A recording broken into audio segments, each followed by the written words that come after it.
The total casualties among the Union and Confederate cavalry that fought at Brown's Mill only amounted to about 150 killed, wounded, and missing. However, you have to remember there were also 1,300 Yankee cavalrymen who were taken prisoner and would spend the rest of the war at camps like Macon and Andersonville unless they were exchanged earlier.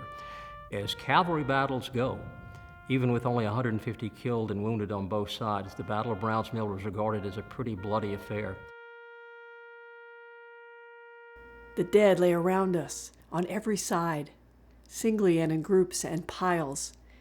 Men and horses, in some cases apparently inextricably mingled. We know that at least 7 Confederate soldiers who were killed during the Battle of Brown's Mill were brought to Newnan and interred in what was called the Soldiers' Burying Ground, which was on the edge of the cemetery just north of Newnan.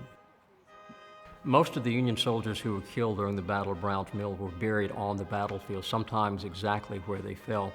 Those who succumbed to their wounds later in the Confederate military hospitals here in town were buried alongside the Confederate dead in the cemetery north of Newnan.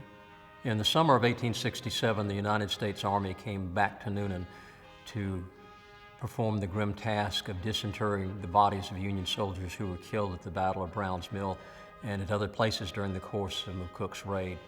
These bodies were taken to the National Cemetery at Marietta, Georgia, just north of Atlanta. Out of the 56 sets of remains that were reburied at Marietta, 40 of them bear the same single sad epitaph, unknown. The Brown's Mill battlefield was more or less ignored for the next 40 years. It wasn't until 1908 that the Newnan chapter of the United Daughters of the Confederacy raised enough money to buy a 4-foot marble slab, which they had engraved with the details of the battle, and it was dedicated in June of 1908 at the corner of what was then the Brown's Mill Road and the LaGrange Road.